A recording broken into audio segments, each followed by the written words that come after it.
ನಮಸ್ಕಾರ, good morning. ನಾನು ಹರೀಶ್ ನಾಗರಾಜ್. ಇನ್ನು 3 ದಿನಗಳು ಮಾತ್ರ ಬಾಕಿ, ಏಕೆಂದರೆ ನವೆಂಬರ್ 3 ಎಲೆಕ್ಷನ್ ಅನೌನ್ಸ್ ಆಗಿದೆ. ಬೈ ಎಲೆಕ್ಷನ್ಗೆ ಇರೋದು 3 ದಿನ ಮಾತ್ರ. 3 ಪಕ್ಷಗಳಿಂದ ಇವತ್ತು ಅಬ್ಬರದ ಪ್ರಚಾರ, ಮತದಾರನ ಸೆಳೆಯೋದಕ್ಕೆ ಕೊನೆ ಹಂತದ ಸರ್ಕಸ್. Breaking news. RR ನಗರದಲ್ಲಿ ಇವತ್ತು ರಾಜ ಹುಲಿ ಅಬ್ಬರಿಸ್ತಾರೆ. ಮುನಿರತ್ನಪುರ ಇವತ್ತು ಸ್ವತಃ ಮುಖ್ಯಮಂತ್ರಿ ಯಡಿಯೂರಪ್ಪನವರೇ ಕಣಕ್ಕಿಳಿತಾ ಇದ್ದಾರೆ. ನಿನ್ನೆ ಕೂಡ ಶಿರಾ ಕಡೆ ಹೋಗಿ ಬಂದರು. ಇವತ್ತು ಮಧ್ಯಾಹ್ನ 12:30ರಿಂದ 4:30ರವರೆಗೆ ಮುಖ್ಯಮಂತ್ರಿಗಳ ರೋಡ್ ಶೋ RR ನಗರದಲ್ಲಿ. Breaking news.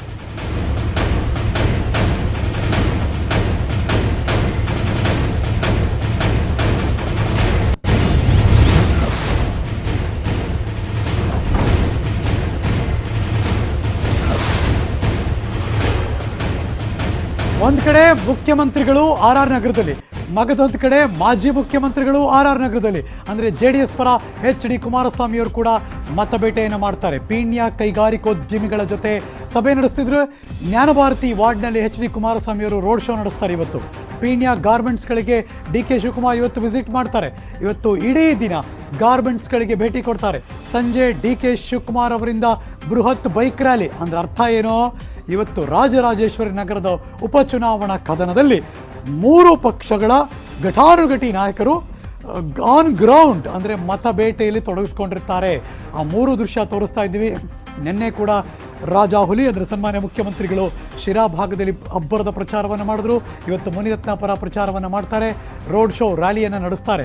ಇನ್ನು ಮಧ್ಯಭಾಗದ ದೃಶ್ಯ, ಅಫ್ಕೋರ್ಸ್ ದಳಪತಿಗಳು ಅಂದರೆ JDSನವರು ನಿನ್ನೆ ಶಿರಾದಲ್ಲಿದ್ದರು. ಇವತ್ತು ರಾಜರಾಜೇಶ್ವರಿ ನಗರದ ಹಲವಾರು ಏರಿಯಾಗಳಲ್ಲಿರ್ತಾರೆ. ಇನ್ನು DK ಶಿವಕುಮಾರ್ ಅವರು ನಿನ್ನೆ ಶಿರಾ ಭಾಗದಲ್ಲಿದ್ದರು, ಇವತ್ತು ರಾಜರಾಜೇಶ್ವರಿ ನಗರದಲ್ಲಿ. ಅಂದರೆ ಕೊನೆ ಹಂತದ ಕಸರತ್ತು 3 ಪಕ್ಷಗಳಿಂದ. ಶಿರಾದಲ್ಲಿ ಇವತ್ತು ಅಲ್ಲೂ ಏನು ಕಡಿಮೆ ಇಲ್ಲ ರೀ, ಅಲ್ಲೂ ಕೂಡ ಘಟಾನುಘಟಿಗಳು ಮತಬೇಟೆಯನ್ನು ಮಾಡ್ತಿದ್ದಾರೆ. BJPಯ 3 ಸಂಪುಟ ದರ್ಜೆಯ ಸಚಿವರು ಭರ್ಜರಿ ಪ್ರಚಾರವನ್ನು ಮಾಡ್ತಾರೆ. ಡಾಕ್ಟರ್ ಅಶ್ವಥ್ ನಾರಾಯಣ್, ಗೃಹ ಮಂತ್ರಿಗಳು ಅಂದರೆ ಬಸವರಾಜ ಬೊಮ್ಮಾಯಿ ಅವರು, ಇನ್ನು ರಾಮುಲು ಅವರು ಪ್ರಚಾರವನ್ನು ಮಾಡ್ತಿದ್ದಾರೆ. ಇವತ್ತು ಶಿರಾದ ಮದಲೂರಿನಲ್ಲಿ ಡಾಕ್ಟರ್ ಅಶ್ವಥ್ ನಾರಾಯಣ್ ಪ್ರಚಾರ ಮಾಡ್ತಾರೆ. ಮದಲೂರು ಕೆರೆಗೆ ನೀರು ಹರಿಸುವ ಪ್ರಸ್ತಾಪ ಮಾಡುವ ಸಾಧ್ಯತೆ ಇದೆ. ಶಿಕಾರಿಪುರ ಥರನೇ ಶಿರಾ ಟೌನ್ ಅಭಿವೃದ್ಧಿಪಡಿಸುವ ಜಪ ಮಾಡ್ತಿದ್ದಾರೆ. ಈ ಕ್ಷಣ ನೋಡ್ತಾ ಇದ್ದೀರಾ. Breaking news. ಶಿರಾ ಅಂದರೆ ಅನುಮಾನನೇ ಇಲ್ಲ, ಒಕ್ಕಲಿಗರ ಮತ ಅತಿ ಹೆಚ್ಚಿದೆ.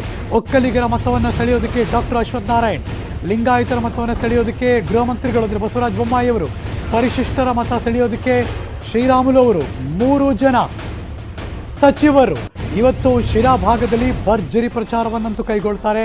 ನಿನ್ನೆ ಕೂಡ ಇದ್ದರು, ಇವತ್ತು ಕೂಡ ಇದ್ದಾರೆ. ಶಿರಾ ಭಾಗದಲ್ಲಿ ಡಾಕ್ಟರ್ ರಾಜೇಶ್ ಗೌಡರ ಪರ 3 ಜನ ಸಚಿವರು ಇವತ್ತು ಪ್ರಚಾರವನ್ನು ಮಾಡ್ತಿದ್ದಾರೆ. ಡಾಕ್ಟರ್ ಅಶ್ವಥ್ ನಾರಾಯಣ್ ಒಂದು ಕಡೆ, ಗೃಹ ಸಚಿವರಾದ ಬಸವರಾಜ ಬೊಮ್ಮಾಯಿ ಇನ್ನೊಂದು ಕಡೆ, ಶ್ರೀರಾಮುಲು ಅವರು ಮಗದೊಂದು ಕಡೆ. ಚುನಾವಣೆ ಯಾರು ಏನೇ ಎಷ್ಟೇ ಮಾತಾಡಿದ್ರು ಕೂಡ ಜಾತಿ ಲೆಕ್ಕಾಚಾರದಿಂದ ಹೊರಗೆ ಬರೋಕ್ಕೆ ಸಾಧ್ಯನೇ ಇಲ್ಲ. ಸೊ ಹಾಗಾಗಿ ಆ ಲೆಕ್ಕಾಚಾರವೇ ಇಲ್ಲೂ ಕಾಣಿಸ್ತಾ ಇದೆ. ಆ ಎಲ್ಲ 3 ಪ್ರಮಾಣದ ಅವರನ್ನೆಲ್ಲ ಸೆಳೆಯೋದಕ್ಕೆ, ಆ ಮತಗಳನ್ನು ಸೆಳೆಯೋದಕ್ಕೆ ಈ ಎಲ್ಲ ಸಚಿವರುಗಳು ಇವತ್ತು ಭರ್ಜರಿ ಪ್ರಚಾರವನ್ನು ಶಿರಾದಲ್ಲೂ ಕೂಡ ಮಾಡ್ತಿದ್ದಾರೆ.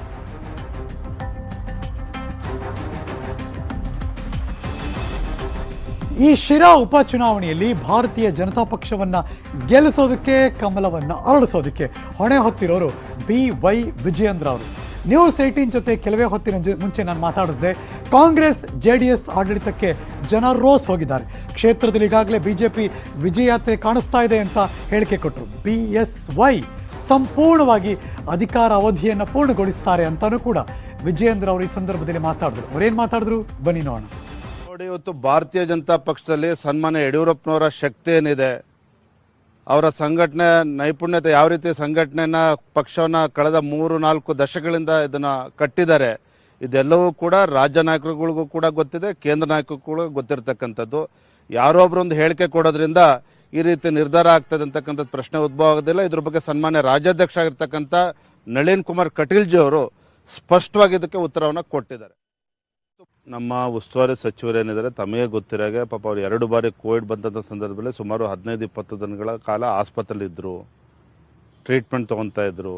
ಮತ್ತು ಈ ಸಂದರ್ಭದಲ್ಲಿ ನಿನ್ನೆ ಮುಖ್ಯಮಂತ್ರಿಗಳನ್ನು ಅವರು ದೂರವಾಣಿ ಮೂಲಕ ಮಾತಾಡಿ ತಾನೂ ಕಾರ್ಯಕ್ರಮಕ್ಕೆ ಬರ್ತೇವೆ ಅಂತ ಹೇಳಿದಂಥ ಸಂದರ್ಭದಲ್ಲಿ ಸನ್ಮಾನ್ಯ ಮುಖ್ಯಮಂತ್ರಿಗಳೇ ಆರೋಗ್ಯದ ಕಡೆ ಗಮನ ಕೊಡಿಯಪ್ಪ, ಚುನಾವಣೆ ತಲೆ ಕೆಡಿಸ್ಕೊಬಿಡಿ, ನಾವೆಲ್ಲ ಸೇರಿ ಇದು ಮಾಡ್ತೀವಿ, ಯಾರ್ಯಾರು ದೂರವಾಣಿ ಕರೆಯಲ್ಲಿ ಹೇಳಬೇಕು ಹೇಳಿ ಅಂತಕ್ಕಂಥ ಮಾತನ್ನು ಹೇಳಿದ್ದಾರೆ ಮುಖ್ಯಮಂತ್ರಿಗಳು. ಹಾಗಾಗಿ ಅವು ಯಾವ ಪ್ರಶ್ನೆ ಉದ್ಭವನೆ ಆಗೋದಿಲ್ಲ. ಭಾರತೀಯ ಜನತಾ ಪಾರ್ಟಿ ಎಲ್ಲ ನಮ್ಮ ಮುಖಂಡರುಗಳು, ಕಾರ್ಯಕರ್ತರುಗಳು ಎಲ್ಲ ಕೂಡ ಒಗ್ಗಟ್ಟಾಗಿ ಈ ಚುನಾವಣೆಯನ್ನು ಎದುರಿಸ್ತಾ ಇದ್ದಾರೆ. ನಮ್ಮ ಕಾಂಗ್ರೆಸ್ ಪಕ್ಷದ ಮುಖಂಡರು ಬೇರೆಯವರು ಇದಕ್ಕೆ ಹೇಳಿಕೆಗಳನ್ನು ಕೊಟ್ಟಿದ್ದಾರೆ, ನಾನು ಕೂಡ ಗಮನಿಸಿದ್ದೇನೆ. ಒಂದು ರೀತಿ ಭೂತದ ಬಾಯಲ್ಲಿ ಭಗವದ್ಗೀತೆ ಕೆಳದಂಗೆ ಆಗ್ತದೆ ಕಾಂಗ್ರೆಸ್ ಮುಖಂಡರು ಜೊತೆ ಈ ಥರ ಮಾತಾಡೋದನ್ನ. ಬಹುಶಃ ಕಾಂಗ್ರೆಸ್ ಸಂಸ್ಕೃತಿ ಏನು ಅಂತೇಳಿ ರಾಜ್ಯದ ಮತದಾರರಿಗೆ ಗೊತ್ತಿರತಕ್ಕಂಥದ್ದು. ಇದು ನಾನು ಹೇಳೋದು ಇಷ್ಟೇ, ಈ ಚುನಾವಣೆಯ ಸೋಲಿನ ಭೀತಿಯಿಂದ ಹತಾಶರಾಗಿ ಇವತ್ತು ವಿರೋಧ ಪಕ್ಷಗಳು ಈ ಥರ ಹೇಳಿಕೆನ ಕೊಡ್ತಾ ಇದ್ದಾರೆ. ಇದು ಯಾವುದೂ ಕೂಡ ಒಂದು ಹಣ ಹೆಂಡದ ಆಧಾರದ ಮೇಲೆ ಒಂದು ಚುನಾವಣೆ ಗೆಲ್ತೇನೆ ಅಂತಂದ್ರೆ ಅದು ಮೂರ್ಖತನ ಪರಮಾವಧಿ. ಅದನ್ನು ಬಿಟ್ಟು ಸನ್ಮಾನ್ಯ ಮೋದಿಜಿಯವರ ಜನಪರ ಕಾರ್ಯಕ್ರಮಗಳು, ಅದೇ ರೀತಿ ಸನ್ಮಾನ್ಯ ರಾಜ್ಯದ ಮುಖ್ಯಮಂತ್ರಿಗಳಾಗಿರ್ತಕ್ಕಂಥ ಯಡಿಯೂರಪ್ಪನವರ ಒಂದು ಜನಪರ ಕಾಳಜಿ ಕಾರ್ಯಕ್ರಮಗಳು, ಇದರ ಆಧಾರದ ಮೇಲೆ ಕ್ಷೇತ್ರದ ಅಭಿವೃದ್ಧಿಯ ಒಂದು ವಿಚಾರವನ್ನು ಮುಂದಿಟ್ಕೊಂಡು ಜನರ ವಿಶ್ವಾಸ ನಾವು ಗೆಲ್ತೇವೆ. ಭಾರತೀಯ ಜನತಾ ಪಾರ್ಟಿ ಗೆಲ್ತದೆ.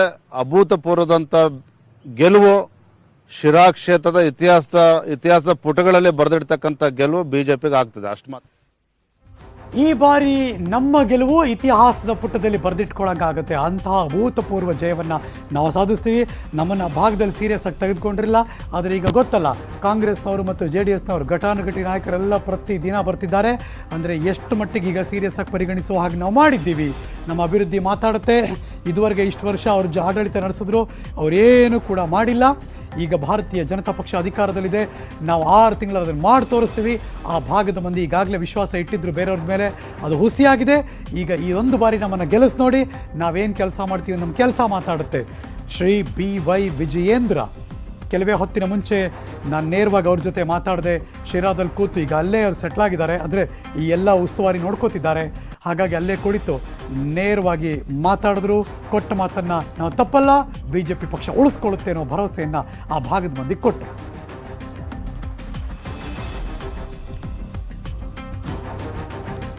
ಇತ್ತೀಚೆಗೆ ನೀವು ಗಮನಿಸಿರ್ತೀರ, ರಾಜ್ಯದಲ್ಲಿ ಪ್ರತಿ ದಿನ ಕೂಡ ಮೀಸಲಾತಿಯ ಕೂಗು ಜೋರಾಗಿ ಕೇಳಿಬರ್ತಾ ಇದೆ. ವಾಲ್ಮೀಕಿ ಸಮುದಾಯದವರು ಕೂಡ CM ಮುಂದೆ ಇದೀಗ ಮೀಸಲಾತಿ ಬೇಡಿಕೆಯನ್ನು ಇಟ್ಟಿದ್ದಾರೆ.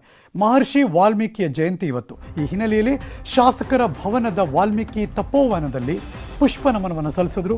ಈ ಸಂದರ್ಭದಲ್ಲಿ ವಾಲ್ಮೀಕಿ ಪೀಠದ ಪ್ರಸನ್ನಾನಂದ ಸ್ವಾಮೀಜಿಗಳು ಮೀಸಲಾತಿಯನ್ನು %7.5ಕ್ಕೆ ಏರಿಸಬೇಕು ಅಂತ ಒತ್ತಾಯಿಸಿದರು. ಇದಕ್ಕೆ ಪ್ರತಿಕ್ರಿಯಿಸಿದಂಥ CM ವಾಲ್ಮೀಕಿ ಸಮುದಾಯದ ಅಭಿವೃದ್ಧಿಗೆ ಸರ್ಕಾರ ಬದ್ಧ ಅಂದರು. ಇನ್ನು ಸಚಿವ ಶ್ರೀರಾಮುಲು ಕೂಡ ಸಮುದಾಯದ ಬೇಡಿಕೆಯನ್ನು ಈಡೇರಿಸುವ ಪ್ರಾಮಾಣಿಕ ಪ್ರಯತ್ನ ಮಾಡ್ತೀವಿ ಅಂತ ಹೇಳಿಕೆ ಕೊಟ್ಟರು. CM ಕಾರ್ಯಕ್ರಮದಿಂದ ಹೋಗ್ತಾ ಇದ್ದ ಹಾಗೆಯೇ ಅಲ್ಲೇ ಇದ್ದಂಥ ಯುವಕರು ಬೇಕೇ ಬೇಕು, ಮೀಸಲಾತಿ ಬೇಕು ಅಂತ ಘೋಷಣೆಗಳನ್ನು ಕೂಡ ನಿರಂತರವಾಗಿ ಕೂಗ್ತಾ ಇದ್ರು.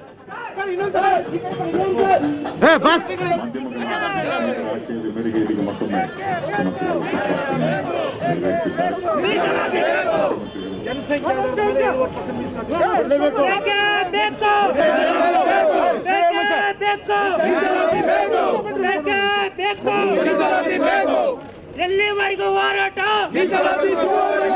ಎಲ್ಲಿವರೆಗೂ ಹೋರಾಟ. ನಮ್ಮ ರಾಜ್ಯದ ಪರಿಶಿಷ್ಟ ಜಾತಿ ಮತ್ತು ಪರಿಶಿಷ್ಟ ಪಂಗಡದ ಜನಸಂಖ್ಯೆಗೆ ಅನುಗುಣವಾಗಿ ಈಗಾಗಲೇ ದೇಶದ ಬೇರೆ ಬೇರೆ ರಾಜ್ಯಗಳಲ್ಲಿ SC ಮತ್ತು ST ಸಮುದಾಯದವರಿಗೆ ಮೀಸಲಾತಿಯನ್ನು ಹೆಚ್ಚಳ ಮಾಡಿದ್ದಾರೆ. ಕೇಂದ್ರ ಸರ್ಕಾರವೂ ಸಹ ರಾಜ್ಯದಲ್ಲಿ ಪರಿಶಿಷ್ಟ ಪಂಗಡಕ್ಕೆ 7.5 ಮೀಸಲಾತಿಯನ್ನು ಕೊಟ್ಟಿದೆ. ಅದೇ ಮಾದರಿಯಲ್ಲಿ ರಾಜ್ಯ ಸರ್ಕಾರವೂ ಸಹ ಈ ಸಮುದಾಯದ ಮಕ್ಕಳಿಗೆ ಉದ್ಯೋಗ ಮತ್ತು ಶಿಕ್ಷಣದಲ್ಲಿ ಈಗಿರುವ %3ರಿಂದ %7.5 ಮೀಸಲಾತಿಯನ್ನು ಹೆಚ್ಚಿಸಬೇಕು ಅನ್ನುವಂಥದ್ದು ಈ ಸಮುದಾಯದ ಒಕ್ಕೊರಲಿನ ಒತ್ತಾಯ ಅನ್ನುವಂಥದ್ದು. ಬಹುದಿನಗಳ ಬೇಡಿಕೆಯನ್ನು ನಾವು ಈಡೇರಿಸ್ತೀವಿ ಅಂತ ಈಗಾಗಲೇ ಆಶ್ವಾಸನೆಯನ್ನು ಕೊಟ್ಟಿದ್ದಾರೆ ಮಾನ್ಯ ಮಂತ್ರಿಗಳು. ವಿಶೇಷವಾಗಿ ಕೆಳ ಸಮುದಾಯಗಳು ಇವತ್ತು ಪರಿಶಿಷ್ಟ ಜಾತಿ ಪರಿಶಿಷ್ಟ ಪಂಗಡಗಳ ಸಮಗ್ರವಾಗಿ ಅಭಿವೃದ್ಧಿ ಆಗಬೇಕು ಅನ್ನೋಂಥ ವಿಚಾರವನ್ನು ಸ್ವಾಮೀಜಿಯವರನ್ನು ಉಲ್ಲೇಖನೆ ಮಾಡಿದರೋ, ಇವತ್ತು ಸರ್ಕಾರ ಅದಕ್ಕೆ ಬದ್ಧವಾಗಿದೆ. ಸಮುದಾಯಕ್ಕೆ ಏನಾಗಬೇಕು ಅನ್ನೋಂಥ ಆಶೆಯನ್ನು ಪಟ್ಟಿದ್ದಾರೆ, ಅದಕ್ಕೆ ತಕ್ಕಂತೆ ಸರ್ಕಾರ ನಡ್ಕೊಂತದೆ ಅನ್ನೋಂಥ ಮಾತನ್ನು ಹೇಳ್ತಾ ನನ್ನ ಮಾತುಗಳು ಮುಕ್ತಾಯ ಮಾಡ್ತೇನೆ. ಮೈಸೂರು ಬೆಂಗಳೂರು ನಡುವಿನ ರೈಲ್ವೆ ಟ್ರ್ಯಾಕ್ ನಿರ್ವಹಣೆಗೆ ಕೇಂದ್ರ ರೈಲ್ವೆ ಸಚಿವ ಪಿಯೂಷ್ ಗೋಯಲ್ ಅವರು ಮೆಚ್ಚುಗೆ ವ್ಯಕ್ತಪಡಿಸಿದ್ದಾರೆ. ಹೇಗೆ? ಒಂದು ವಿಡಿಯೋ ಮೂಲಕ ಟ್ವಿಟರ್ನಲ್ಲಿ ಒಂದು ವಿಡಿಯೋನ ಹಾಕ್ಕೊಂಡಿದ್ದಾರೆ. ಕೇಂದ್ರ ರೈಲ್ವೆ ಸಚಿವ ಪಿಯೂಷ್ ಗೋಯಲ್ ಅವರು ಉತ್ತಮ ಗುಣಮಟ್ಟದ ರೈಲ್ವೆ ಟ್ರ್ಯಾಕ್ ನಿರ್ವಹಣೆ ಮಾಡಲಾಗಿದೆ ಅಂತ ಪ್ರಶಂಸೆ ವ್ಯಕ್ತಪಡಿಸಿದ್ದಾರೆ. ವೇಗವಾಗಿ ಚಲಿಸ್ತಾ ಇರುವಂಥ ರೈಲಲ್ಲಿ ಒಂದು ಗ್ಲಾಸ್ ನೀರಿಟ್ಟರೆ ಒಂದು ಹನಿನೂ ಕೂಡ ಕೆಳಗೆ ಚೆಲ್ಲೋದಿಲ್ಲ, ಅಷ್ಟು ಸರಾಗವಾಗಿ ಪ್ರಯಾಣ ಮಾಡ್ಬೋದು ಅಂತ water test video app upload ಮಾಡಿದ್ದಾರೆ ಪಿಯೂಷ್ ಗೋಯಲ್ ಅವರು. ಅವರ ಟ್ವಿಟ್ಟರ್ ಖಾತೆಯಲ್ಲಿದೆ. ಎಡಭಾಗದಲ್ಲಿ ನೋಡ್ತಾ ಇದ್ದೀರಲ್ಲ, ಟ್ರೈನ್ ಹೋಗ್ತಾ ಇದೆ, ಒಂದು ಗ್ಲಾಸ್ ನೀರಿಟ್ಟಿದ್ದಾರೆ. ಆ ಗ್ಲಾಸಿಂದ ಹೊರಗಡೆ ನೀರು ಒಂದು ಹನಿನೂ ಕೂಡ ಬಂದಿಲ್ಲ. ಹಾಗಾಗಿ ಆ ವಿಡಿಯೋನ ಶೇರ್ ಮಾಡ್ತಾ ಜೊತೆಗೆ ಅಲ್ಲೂ ಕೂಡ ಬರೆದಿದ್ದಾರೆ ಎಷ್ಟಿದೆ ಇಂಟೆನ್ಸಿವ್ ಟ್ರ್ಯಾಕ್ ಹೆಂಗಿದೆ ಅನ್ನೋದನ್ನು ಕೂಡ ಪಿಯೂಷ್ ಗೋಯಲ್ ಅವರು ಮೆಚ್ಚುಗೆ ವ್ಯಕ್ತಪಡಿಸಿದ್ದಾರೆ.